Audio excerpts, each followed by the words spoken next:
Le mercredi 2 octobre 1872 à 20h20, Phileas Fogg et Passepartout démarrent la plus célèbre course autour du monde et contre le temps. Le tour du monde en 80 jours, ça se passe très très vite. D'un chapitre à l'autre, il y a des rebondissements, il y a de l'action. Il y a ce qui est le cœur du livre, c'est-à-dire qu'on a envie de tourner la page. Ça a été un immense succès de Jules Verne et ça a été un succès immédiatement mondialisé. Il est très vite traduit dans différentes langues, non seulement en anglais, mais aussi en hongrois, polonais, russe, allemand. Pour lui, le fait de décrire le monde ne signifiait pas avoir vu le monde entier. Phileas Fogg et Passepartout ont 80 jours pour faire le tour de la planète. Comme toujours avec Jules Verne, ça a toujours une trame extrêmement forte, très simple. Et à partir de là, ça pose des tas de questions. Et on se dit, au fond, moi, mais pourquoi je cours ? Dans ce livre, Jules Verne met en scène un exploit pour l'époque qui va fasciner l'imaginaire de ses lecteurs. Pourquoi ce livre a eu un tel succès ? Qu'annonçait-il du monde moderne ?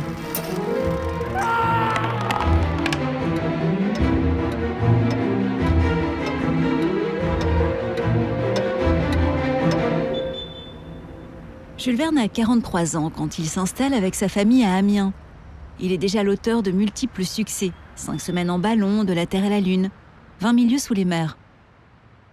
Ici, à l'écart de Paris, seule l'écriture rythme la vie de l'auteur. Et c'est dans cette ville que l'écrivain va imaginer dès son arrivée les aventures trépidantes de Phileas Fogg et de son acolyte Passepartout. Jules Verne a préféré s'éloigner du tumulte de la mondialisation naissante, choisissant d'imaginer l'accélération du monde plutôt que de la vivre.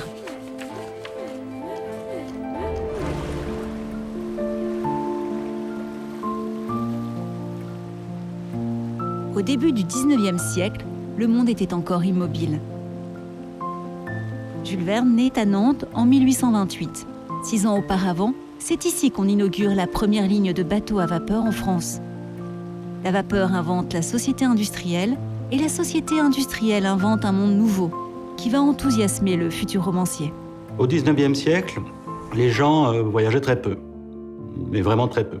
Il y a des gens qui n'ont jamais vu la mer et qui pourtant habitaient à 10 km de la mer ou à 15 km de la mer. Le voyage reste encore quelque chose d'assez exceptionnel.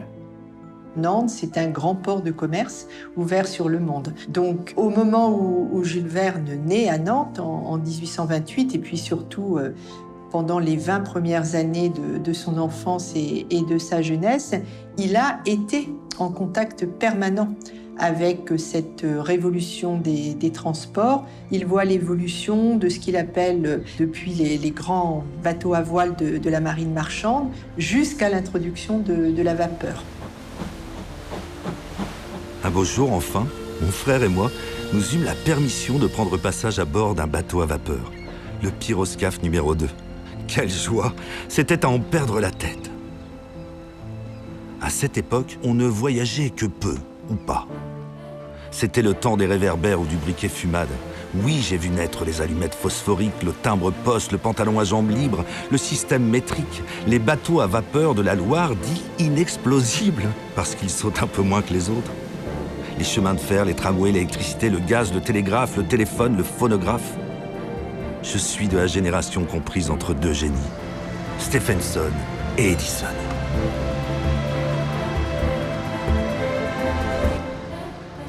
C'est sans doute le génie de Jules Verne d'avoir saisi à quel point cette révolution industrielle, cette révolution technologique allait modifier le rapport de l'homme au monde. C'est une révolution qu'on ne peut pas imaginer de nos jours. De nombreux témoignages contemporains montrent à quel point les gens en ont été impressionnés et à quel point le rapport au temps a évolué depuis. Si on pense au tour du monde en particulier, les transports mécanisés, à la différence de la traction animale, c'est ce qui permet de prévoir avec certitude un trajet. À partir du moment où on peut calculer le temps parcouru, on peut parier. Le mercredi 2 octobre 1872, au cours d'une partie de whist avec ses collègues du Reform Club, le gentleman Phileas Fogg soutient que le monde a rétréci et qu'il est désormais possible de le parcourir en 80 jours. Je parierais bien 4000 livres qu'un tel voyage fait dans ces conditions est impossible, lui rétorque son partenaire de jeu. Sur ce, Phileas Fogg engage la moitié de sa fortune pour partir le soir même. 2 mois, 2 semaines et 5 jours, 1920 heures ou 115 200 minutes. C'est une plaisanterie, se désespère Passepartout. Il y a une polémique du chemin de fer à l'époque de Jules Verne qui vient, d'une part de la dangerosité même du chemin de fer. Il y a eu déjà beaucoup de catastrophes. Et les romantiques, en particulier, ont beaucoup de griefs contre le train. Ils reprochent aux voyageurs d'être devenus des paquets vivants, complètement aveugles au monde qui les entoure. Donc cet ensemble de griefs, il est tout d'un coup mis en scène, dramatisé dans le roman par 2 personnages. Le personnage de Phileas Fogg, donc, qui est évidemment l'adepte du chemin de fer, de la ligne droite, et le personnage de Passepartout, qui est lui un curieux, qui retarde d'ailleurs sans arrêt le voyage, qui va toujours visiter les villes qu'il traverse. Je pense que la personnalité de Passepartout a été développée par Jules Verne, car il est exactement à l'opposé de Fogg. L'anglais méthodique d'un côté et le français drôle de l'autre, qui sait se débrouiller dans toutes les situations. Donc, Phileas Fogg est l'anti-héros typique. Un Anglais sédentaire jusqu'au maniérisme, emprisonné dans ses habitudes, avec une vie réglée à la minute près. Il surprend d'autant plus avec son plan quand il annonce à son entourage qu'il va partir du jour au lendemain, faire le tour du monde en 80 jours pour établir un record.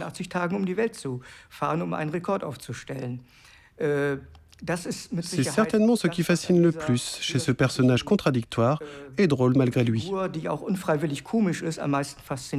Phileas Fogg, c'est un homme chronomètre. Il passe son temps à chronométrer son temps parce qu'il s'est fixé donc un défi. Il a parié qu'il ferait le tour du monde en 80 jours. Il pense que c'est possible, puisque les infrastructures maintenant le permettent, mais il sait aussi qu'il n'a pas de temps à perdre. C'est une forme d'incarnation de l'homme du progrès, sans doute, tel que le conçoit Jules Verne. C'est-à-dire un homme qui maîtrise l'univers. Il maîtrise le temps, bien sûr, homme horloge, mais aussi homme qui veut faire avancer le monde en montrant la puissance des machines. À l'époque de Jules Verne, personne n'avait la même heure. Ça peut sembler complètement incroyable aujourd'hui, mais pour que l'heure soit juste, il fallait que tout soit synchronisé et qu'en plus, tout fonctionne un petit peu de la même façon.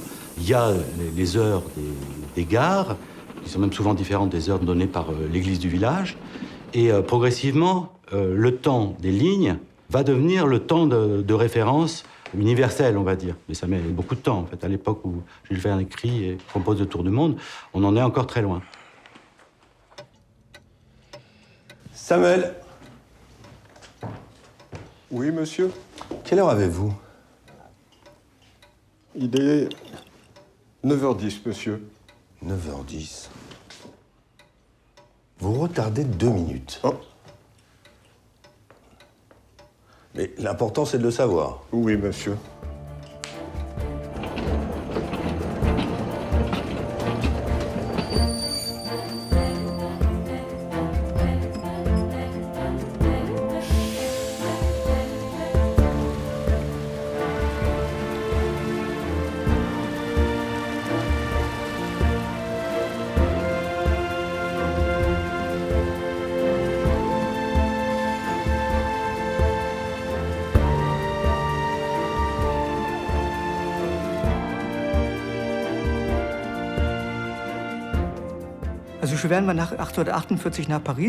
Jules Verne arrive à Paris après la Révolution de 1848 pour terminer ses études de droit.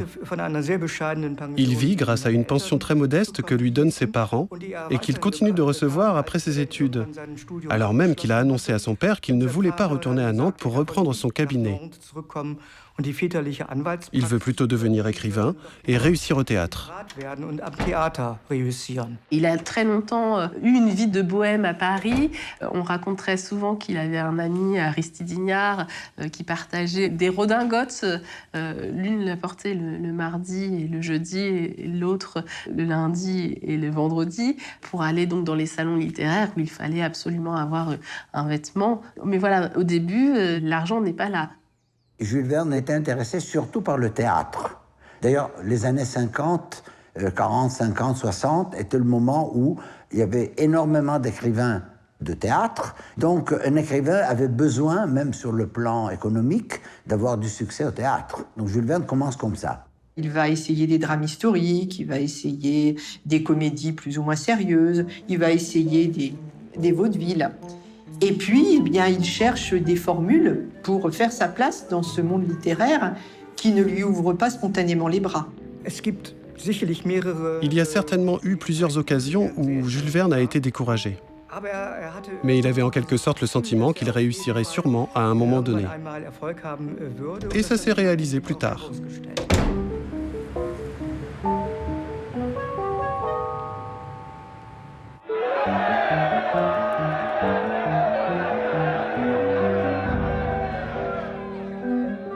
Au XIXe siècle, on lit les récits des explorateurs, on écoute aussi les explorateurs, on les écoute évidemment à la Société de géographie, mais pas seulement. Le XIXe siècle, c'est l'époque où se mettent en place, pour la première fois, des conférences grand public. Et dans ces conférences grand public, on écoute très volontiers les explorateurs. Ce qu'on vient chercher, c'est sans doute une part de rêve. C'est l'idée d'une évasion en dehors d'une société qui avance très vite et qui, du fait même de l'accélération du temps, semble toujours ne pas avancer assez vite.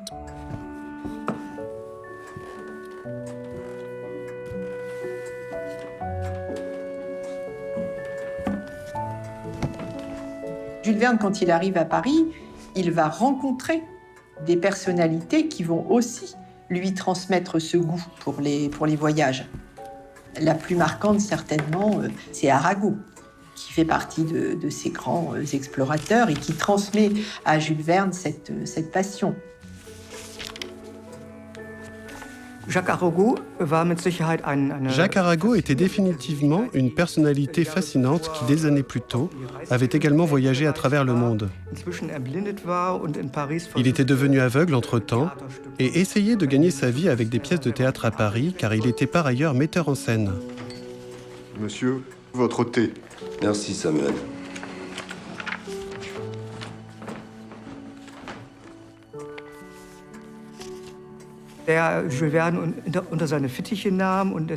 Il a pris Jules Verne sous son aile et lui a permis, avec ses histoires, de développer son propre imaginaire. Le succès de son premier roman complet remonte en fait à la personne qu'il a rencontrée au cours de la rédaction de ces deux récits de voyage, basés sur ses propres expériences en Scandinavie et en Écosse. L'un des récits a été écrit jusqu'au bout, l'autre jamais. Il l'a proposé à l'éditeur Hetzel, qui ne l'a cependant pas accepté, et lui a plutôt suggéré de proposer quelque chose de nouveau en matière de roman de voyage.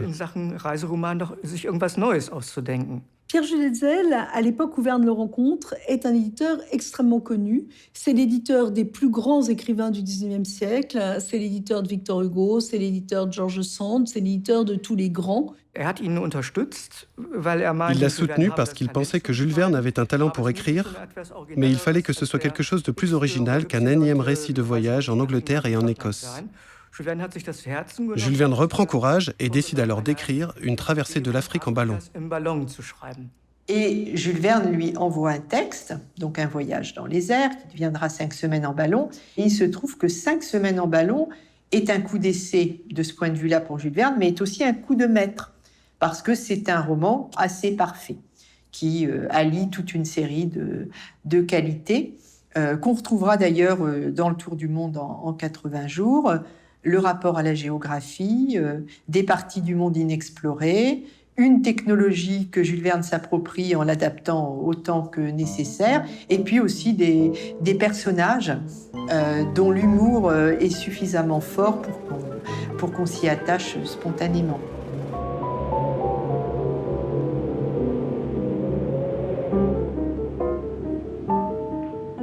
Jules Verne voulait être écrivain et il a compris que la matière géographique lui permettrait de le devenir. Lorsqu'il veut définir son roman, il parle d'un roman géographique et il dresse explicitement ce roman géographique contre le roman historique qui était largement pratiqué à l'époque. La science, la technologie Pour Jules Verne, c'est un vecteur.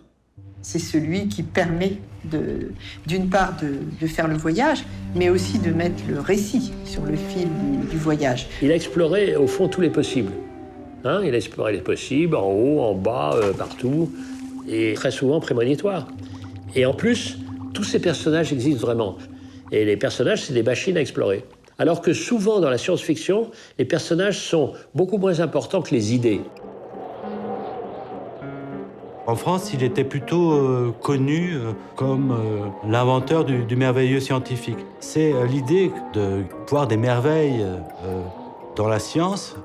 Et si on veut avoir aujourd'hui une idée de ce qu'est le merveilleux scientifique, il faut évidemment se tourner vers Méliès.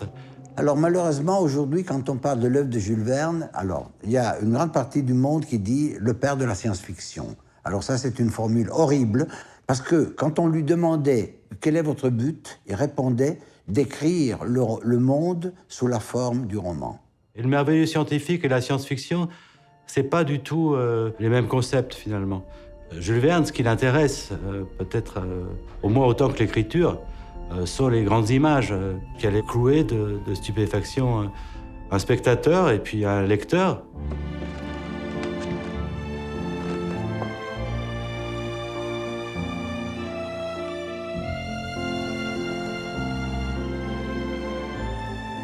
J'ai eu l'idée que doit avoir tout homme pour faire fortune. Je viens de faire un roman d'une forme nouvelle. S'il réussit, je continuerai. Je ferai des romans.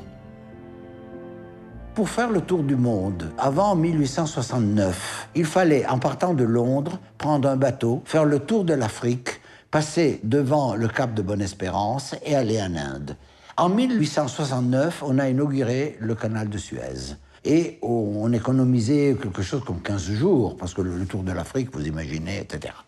Bon, cela dit, un tour du monde voulait dire traverser les États-Unis également. Et en 1869, on a terminé la construction du chemin de fer Est-Ouest, donc de New York à San Francisco. On pouvait traverser les États-Unis, ça fait des milliers de kilomètres, en train, sans descendre du train. Mais troisième chose, le grand problème, c'était les Alpes. Il fallait traverser le Mont-Cenis, donc le tunnel du Mont-Cenis, l'hiver, avec des traîneaux qui avaient des skis dessous et qui mettaient 17 heures pour traverser les Alpes.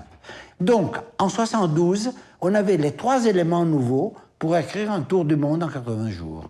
Parce qu'il y avait le chemin de fer américain, le canal de Suez et le tunnel du Mont-Cenis.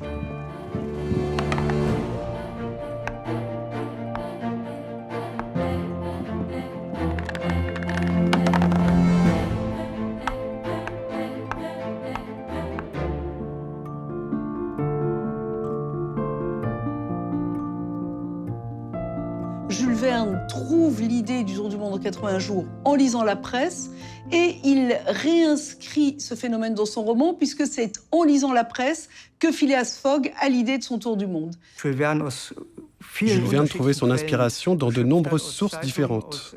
Les journaux, la littérature, dans sa propre expérience. Mais en ce qui concerne le personnage de Phileas Fogg, étrangement ou curieusement, force est de constater qu'il existe 2 vrais modèles, qui sont tous 2 américains et non pas anglais comme Phileas Fogg.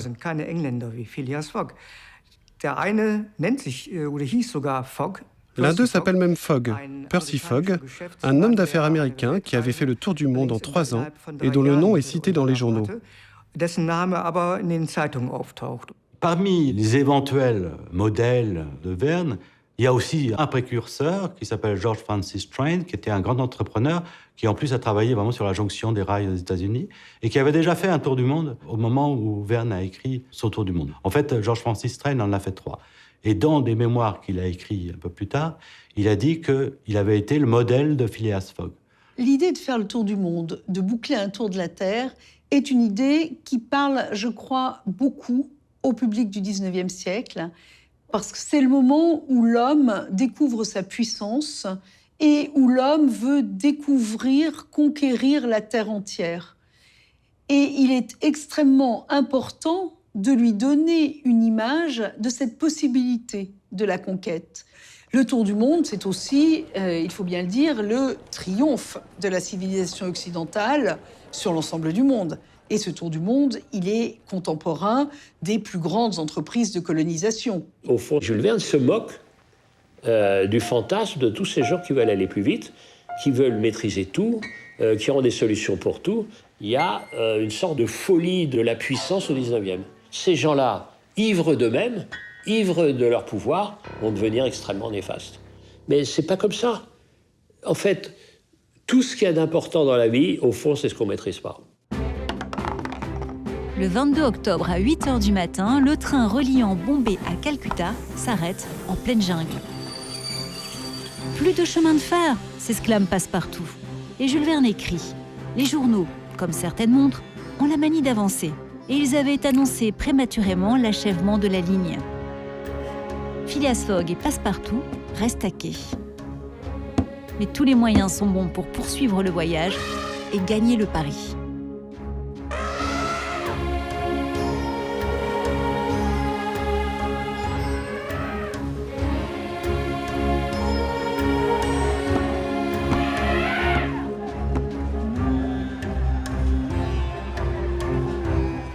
Phileas Fogg évitait les frottements parce qu'il savait que les frottements retardent.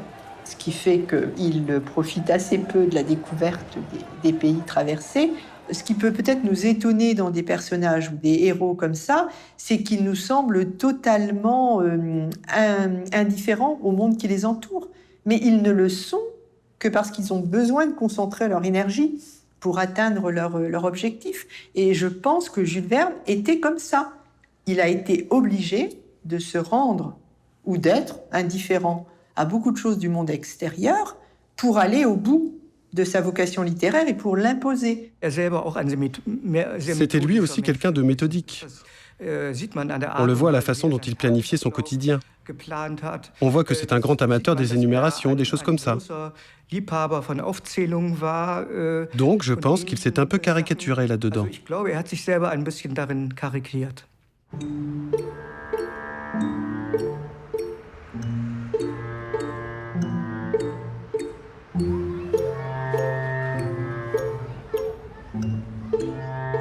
Jules Verne s'installe à Amiens en 1871, puisque la famille de sa femme habite à Amiens. Il s'installe boulevard Guyancourt, dans une petite maison. Il y a la proximité avec Paris. Le train fonctionne déjà. Il va faire donc ses affaires mondaines. Il va voir son éditeur. Et le soir, il peut très aisément revenir à Amiens. D'ailleurs, il écrit sur cette ville que Jules Verne est assez proche de Paris pour en voir les lumières et assez éloigné pour ne pas en avoir les nuisances. Le premier roman écrit à Amiens, c'est Le Tour du monde en 80 jours et c'est vraiment l'un des premiers voyages extraordinaires qui est écrit ici, qui se démarque un petit peu des autres.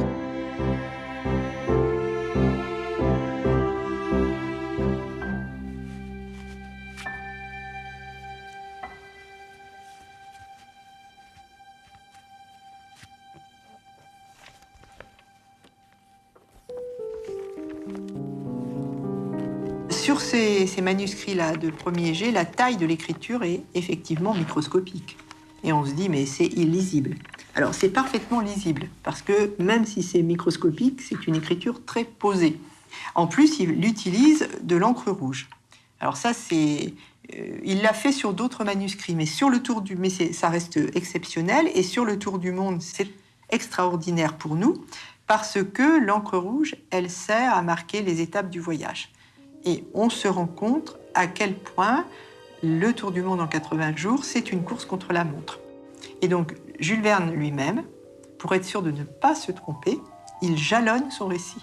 Donc, on a toutes les étapes du voyage avec le départ et l'arrivée. Là, par exemple, sur ces 2 pages, on a tout le séjour à Calcutta. Et on sait qu'il arrive le vendredi 25 octobre à 7h du matin et que le départ, c'est le 25 octobre à midi. Il a été d'une très grande méticulosité dans la composition de son roman. Et puis, peut-être cerise sur le gâteau, enfin je ne sais pas, en tout cas pour moi c'est une des choses les plus intéressantes de ce manuscrit. À partir du chapitre 27, j'y arrive, à partir du chapitre 27, Jules Verne, il est tellement emporté par son récit, parce que ça c'est quelque chose dont il a témoigné. Pour plusieurs romans, il le dit. Je suis tellement emportée par mon écriture que je vis l'aventure avec mes héros. Et donc là, il est tellement emporté que la rédaction linéaire lui paraît vraiment trop longue. Et donc, il va remplacer cette rédaction par un canevas, donc des mots-clés.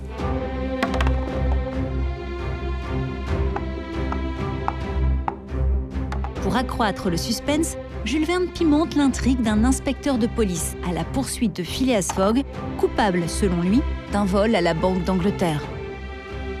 Et sur son chemin, l'Anglais habituellement aussi flegmatique sauve une Indienne promise au sacrifice. « Mais vous avez du cœur !» s'étonne son compagnon de voyage. « Seulement quand j'ai le temps », lui répond Fogg. C'est très intéressant parce que d'un côté, l'écriture, elle est minuscule pour utiliser le moins de papier possible, mais il ne se prive pas de sa marge blanche. Et cette large marge, elle est très très importante parce que, en fait, il travaille sur cette marge. Il travaille pour lui-même, puisqu'il va apporter toute une série d'annotations. Et puis, dans les manuscrits de mise au net qui sont ensuite transmis à son éditeur, la marge, c'est aussi l'espace de communication entre les deux hommes. Donc, il arrive très souvent qu'on ait des commentaires de Hetzel. Hetzel n'est pas simplement un éditeur connu, c'est aussi un éditeur de génie, parce qu'il a pris conscience d'un besoin qui était le besoin contemporain de développement de la littérature de jeunesse. Hetzel fonde la revue Le Magasin d'éducation et de récréation en mars 1864. Le besoin se développe avec l'instruction primaire, avec le développement de l'école. Et à partir de là, il faut bien sûr proposer des lectures pour ces jeunes lecteurs. Et des lectures qui soient des lectures formatrices. Les écrivains pour la jeunesse n'existent pas beaucoup à l'époque en tant que tels. Et Hetzel va spécialiser ou tendre à spécialiser Verne dans ce créneau très particulier. Étant donné qu'il voulait que le magasin d'éducation et de récréation contienne des textes d'un auteur qui décrivent le monde entier, donc il a choisi Jules Verne.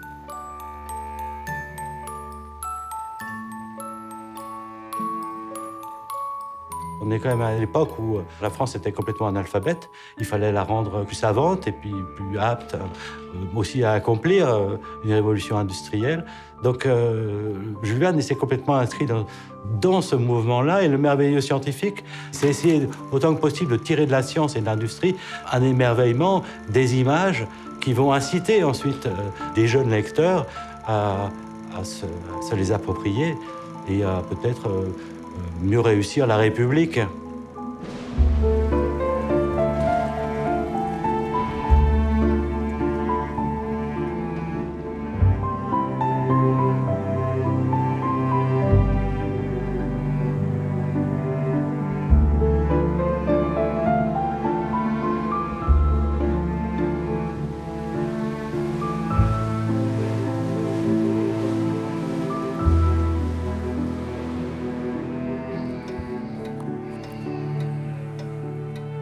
Jules Verne a d'emblée admis qu'il pouvait être un écrivain pour la jeunesse et ça ne l'a manifestement pas dérangé, en tout cas pas au début. Mais c'est quelque chose qui va aussi lui peser toujours davantage au fur et à mesure qu'il avance dans sa carrière. Jules Verne a toujours été exclu en fait de la littérature parce que justement il y avait des images dans ses livres.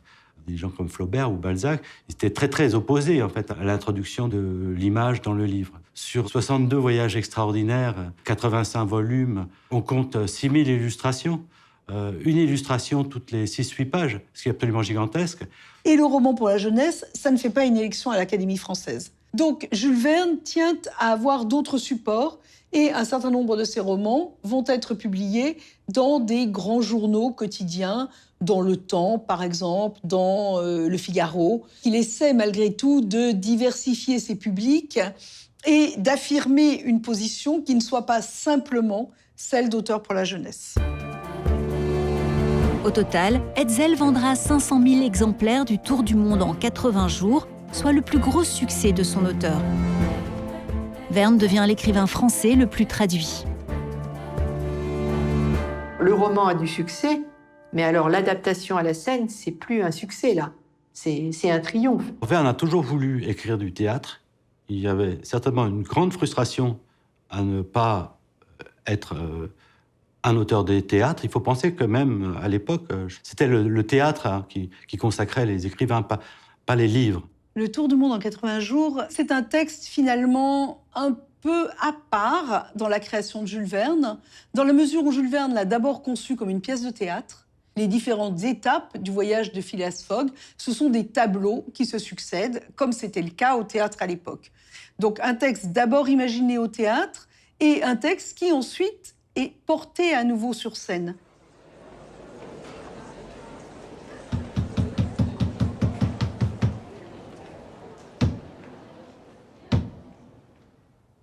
Il y a certainement un petit côté revanche de Jules Verne quand il a écrit le Tour du monde en 80 jours, la pièce.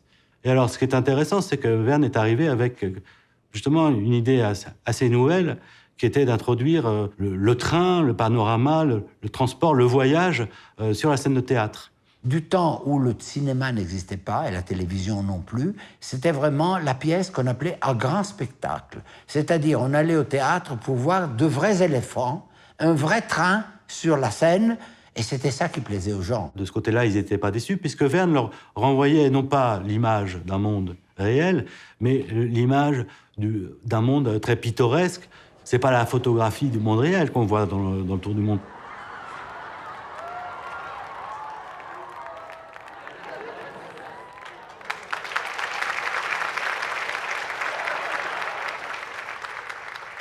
Ça a été joué pour la première fois en 1874, je crois le 7 novembre.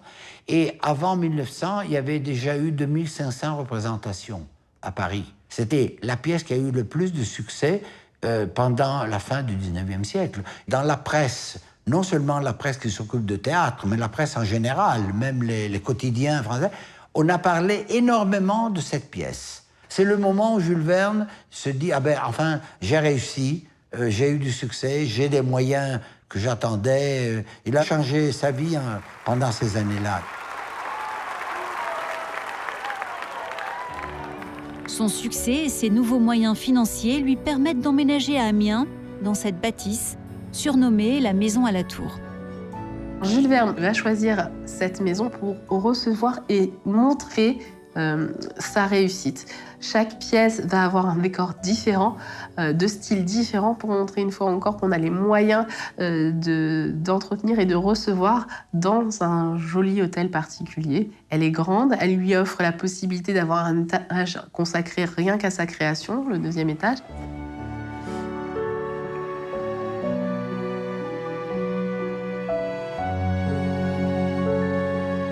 On lit la correspondance entre Jules Verne et Hetzel, on se rend compte qu'il écrivait plusieurs romans en même temps, selon les recherches qu'il trouvait, selon les avancées, et il en faisait part à son éditeur, qui, en retour, Hetzel lui donnait des consignes, des corrections, des indications. Hetzel était extrêmement interventionniste au point que, pour certains romans, Verne finit par lui écrire « Écoutez, terminez vous-même. Vous avez tellement modifié mon roman que je ne sais même plus où je vais. Donc allez-y, terminez. » Mon cher Hetzel, vous dites que je dois me fatiguer à pondre 3 volumes par an. Cela est parfaitement vrai et je le sais mieux que personne. Vous me proposez de réduire à 2 le nombre de ces volumes annuels, sans que le rendement en diminue pour moi. Je reconnais là votre bon cœur et je vous remercie. Pourquoi Verne et Hetzel sont restés liés ensemble? Parce que ça fonctionne, parce que le succès est là, parce qu'il est lu mondialement, il est traduit dans 50 langues étrangères. Lorsqu'il voyage, il connaît la célébrité et c'est un binôme qui fonctionne concrètement. Jules Verne a les idées, il écrit, et Hetzel, il a cet aspect, ce qu'on va dire aujourd'hui marketing, commercial, en multipliant des affiches de publicité, des produits dérivés. Finalement, c'est vraiment comme un manager aujourd'hui. Donc je pense que Jules Verne n'a pas voulu quitter Hetzel, une fois encore parce qu'il est persuadé qu'un jour ou l'autre, son succès peut s'arrêter aussi vite qu'il est arrivé et que s'il est arrivé aujourd'hui au sommet, il le doit à cet éditeur. C'est à mon avis un partenariat qui tient à la complémentarité de ces deux hommes.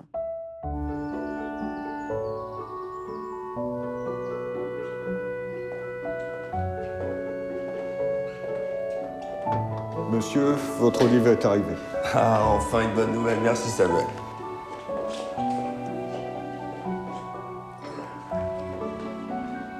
Jules Verne a un rythme de travail qui s'octroie quotidiennement. Donc il se lève à 5 heures du matin, il va au 2e étage de la maison à la Tour et il écrit de 5 heures à peu près midi. L'après-midi, c'est un temps de recherche à la bibliothèque municipale. Beaucoup de témoignages de lecteurs de l'époque racontent que Jules Verne se faisait une pile de documents et de journaux. Et il s'asseyait dessus de peur qu'on lui vole le document dont il avait besoin. Et il possède dans sa maison une grande bibliothèque, environ 12 000 ouvrages, livres et documents de tout genre. Il collectionne ces ouvrages avec une autre couverture que la version française. Et il collectionne et il achète beaucoup également les cartes commerciales, qui étaient beaucoup développées au XIXe siècle. Et pour lui, ce sont des véritables sources d'informations et de documentation, puisque sur ces cartes commerciales, certes, les routes sont indiquées, mais également les reliefs, les fleuves. Il achète aussi des revues géographiques, scientifiques. Il y a des romans qui se passent en Australie, qui se passent en Turquie, il prenait chaque fois et il racontait que pour faire ça, d'abord, il commençait par la lecture de livres géographiques ou historiques concernant le pays choisi. Ensuite, en lisant le livre, les personnages m'apparaissent, disait-il. Donc petit à petit, il a inventé la trame en lisant des textes sur l'histoire ou sur la géographie du pays voulu. Qu'est-ce qui fait plus le tour du monde? Est-ce que c'est un navigateur qui fait le Vendée Globe, sans avoir vu une terre à part au loin le Cap Horn? Ou est-ce que c'est quelqu'un qui a écrit le tour du monde en 80 jours, en prenant les guides? C'est un explorateur inouï. Il y a des tas de gens qui voyagent sans y avoir été, et puis d'autres qui voyagent et qui n'ont rien vu. C'est ça la liberté de Jules Verne. Être tranquille, enfermé chez lui à écrire, c'est une forme de liberté absolue.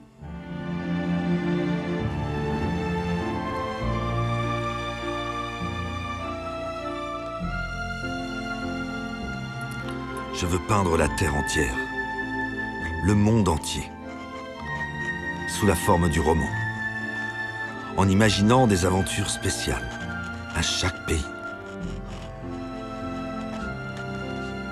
Pourquoi est-ce qu'on écrit? On écrit parce qu'on ne supporte pas d'être seulement soi-même.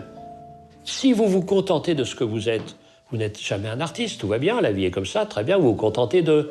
Eh bien, un artiste, il ne se contente pas. Quand vous avez bien construit un personnage, vous laissez le personnage explorer. Parce qu'il y a des choses que le personnage va découvrir auxquelles vous n'auriez jamais pensé. Parce que le personnage, c'est une sorte de bateau que vous avez construit et qui navigue tout seul et qui va explorer des rivages où vous n'auriez jamais été sans le personnage. Il n'y a pas plus grande liberté que la liberté du romancier qui invente son monde et qui crée son monde et qui invente ses personnages. C'est ça la liberté de Jules Verne. Et comme ça ne lui suffisait pas, il avait en plus besoin de la liberté de la navigation.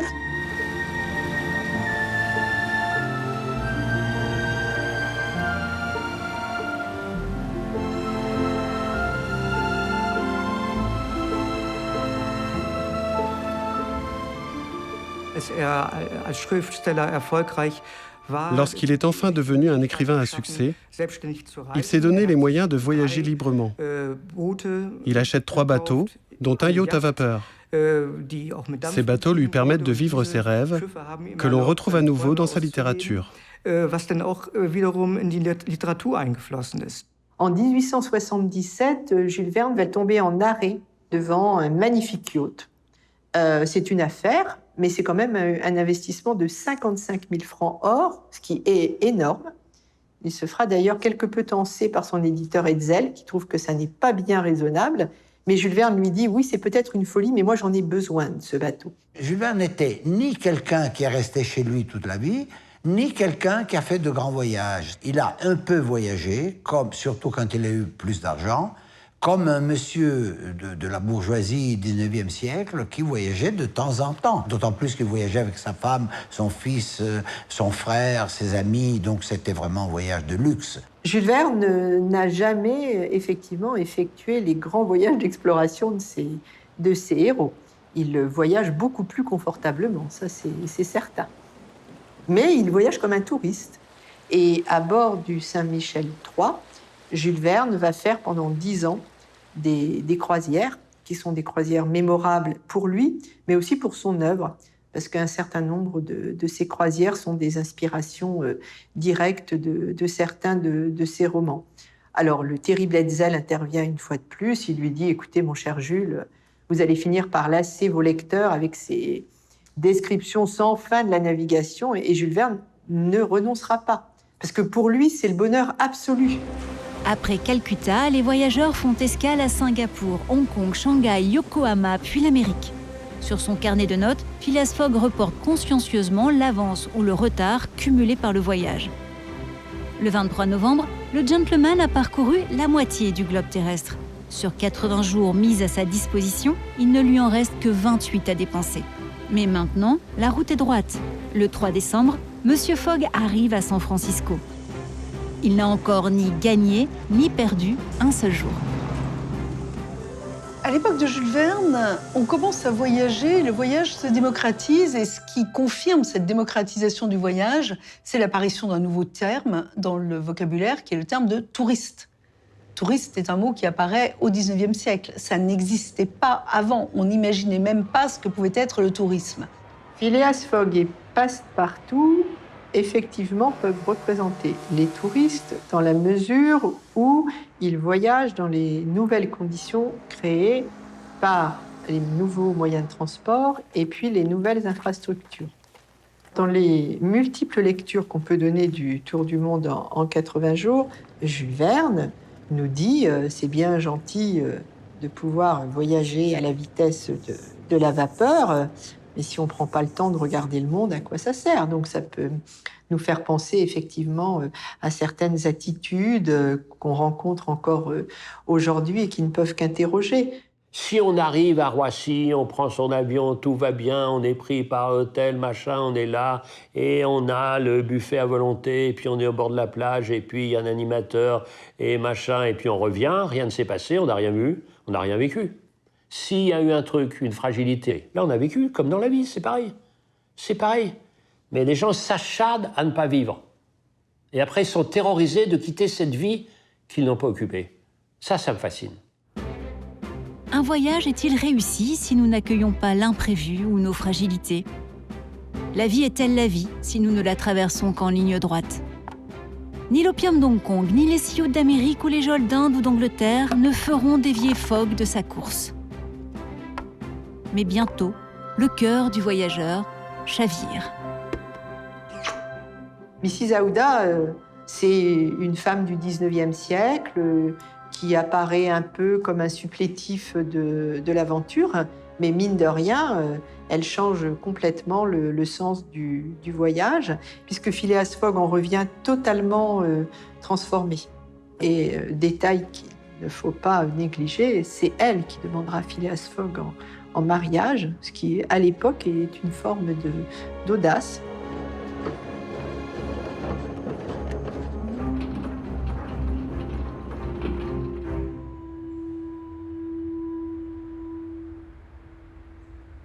En 1886, Jules Verne a 58 ans. Plusieurs événements vont se succéder. La première chose, c'est que son neveu va lui réclamer une forte somme d'argent. Jules Verne refusant de donner cet argent à Gaston, son neveu. Va s'en suivre finalement des échanges très, très houleux. Et Gaston va menacer son oncle avec un pistolet, une arme. L'une des balles qui va être tirée va venir se loger dans la jambe de Jules Verne. Il va boiter, ça va sérieusement l'handicaper et il va beaucoup moins voyager. Et il va se sédentariser définitivement, finalement s'enfermer un petit peu dans cette maison, dans cette souffrance. Il écrira des choses assez sombres comme des poèmes dédiés à la morphine qui le font finalement survivre. Dans la même année, quelques mois après, il perd également son éditeur, ce qui était sa plus grande crainte. C'est qu'avec la disparition de Pierre-Jules Hetzel, que son succès, sa renommée s'éteignent avec lui. Le fils de Pierre-Jules Hetzel reprendra la maison d'édition, mais il ne retrouvera jamais ce lien, cette cohésion d'équipe pour la rédaction des romans. Et pour Jules Verne, ce qui va lui donner un nouvel élan, finalement, c'est un ami qui va lui proposer de s'inscrire sur des listes au conseil municipal. Il sera élu pour la première fois conseiller municipal de la ville d'Amiens en 1888.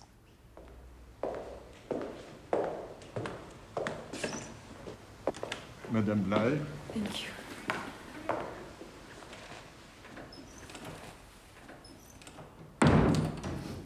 Vos affaires, s'il vous plaît. C'est à peu près à ce moment-là aussi que Verne va être beaucoup interviewé, que de nombreux voyageurs vont venir vers lui pour lui poser des questions et pour lui apporter des échos du monde contemporain dans lequel lui-même ne peut plus se déplacer. Monsieur Verne vous attend, s'il vous plaît.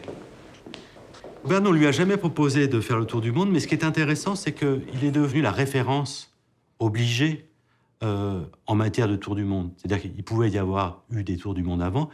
Le roman et ensuite la pièce ont été tellement célèbres qu'il est devenu, on pourrait dire, la référence en tour du mondité. Hein. Donc, tous les journalistes qui parlaient d'un voyage autour du monde, ensuite, allaient le voir, allaient le consulter. L'une des plus fameuses, c'est Nelly Bly. Donc Nelly Bly, c'est une journaliste d'investigation américaine qui est connue pour non seulement le tour du monde, mais pour d'autres reportages tout à fait intéressants. Et soutenue par un journal américain, elle décide de faire un tour du monde sur les pas de Phileas Fogg. Elle prend le soin de passer par Amiens, c'est-à-dire que, alors même qu'elle aussi, elle est dans une course contre la montre, elle fait un petit crochet de Paris à Amiens pour saluer Jules Verne, qui la reçoit fort courtoisement, mais semble-t-il avec un certain scepticisme. I will go faster than Phileas Fogg. Faster. Yeah, faster than Phileas Fogg. Phileas Fogg, oui. Phileas Fogg. Oh. Là. Yes, I'll go faster than him. Vous... America. Yeah, I'm from New York. Ah, New York, ok. Mais vous comptez passer par Calcutta? No Calcutta, but Colombo, Hong Kong. Ok. Yokohama. Yeah. Ah, Then San Francisco, ok. and finally New York. Bravo, vraiment bravo. Thank you. Eh bien, allons trinquer à votre succès. Venez. Okay, yes.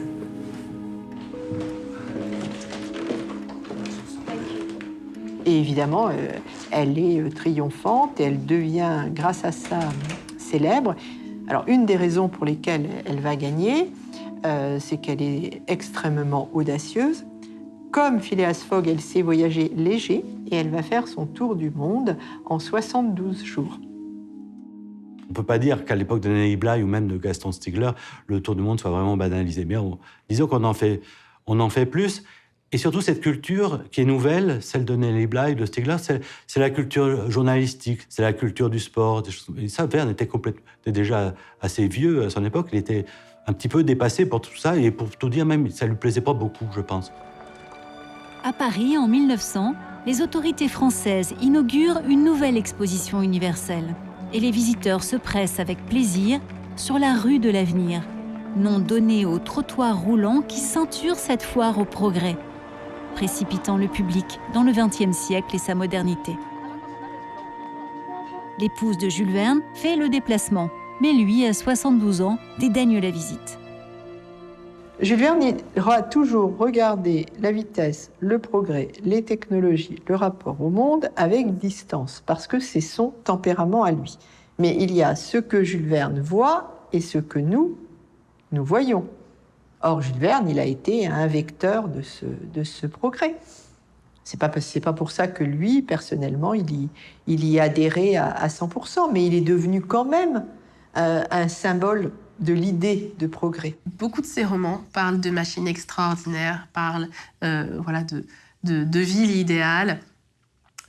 Finalement, certains pensent que ce sont des dystopies, ce sont finalement une critique de la société dans laquelle il vit et des dangers parfois que peuvent apporter les sciences. On idéalise finalement le Nautilus, ce sous-marin, c'est quand même une arme de destruction pour détruire les navires anglais. Et d'un autre côté, il est lui-même dans une maison du 19e siècle sans électricité, mais ça lui convient de travailler à la bougie. Et il y a des choses très drôles où il râle après les premiers automobilistes qui roulent à 30 km/h au pied de chez lui. Il trouve ça, ils roulent trop vite et trop bruyant et trop polluant avec cette fumée, etc. Hetzel va lui offrir une machine à écrire. Il se refusera à taper sur cette machine à écrire. Il préférera travailler à la plume, même à la fin de sa vie, où là, cette fameuse crampe de l'écrivain qui lui rend une écriture complètement illisible, il refusera jusqu'au dernier moment d'utiliser cette machine à écrire. Le 21 décembre 1872, Phileas Fogg arrive à Londres. Mais trop tard, il a perdu. Mais un rebondissement de génie lui offrira une revanche inespérée. Oui, le monde a rétréci. La course contre le temps inventée par Jules Verne est devenue 150 ans plus tard notre rythme quotidien. On peut remporter une compétition vis-à-vis de quelqu'un d'autre, mais le temps, qui peut croire qu'il va gagner contre le temps ? Nous vivons avec Internet aujourd'hui. Les 80 jours ont été réduits à 0. Mais la véritable domination du monde ne s'est pas installée pour autant.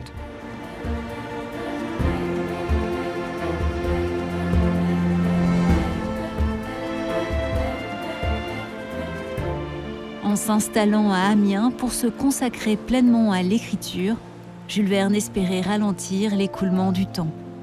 Aura-t-il réussi ? Il est dans mes intentions d'achever, avant que je ne puisse plus travailler, une série qui traite sous forme de roman l'ensemble de mon étude de la surface du globe et du ciel. Il reste encore des parties du monde que mon esprit n'a pas encore pénétrées. Mais le monde est bien grand et la vie bien courte.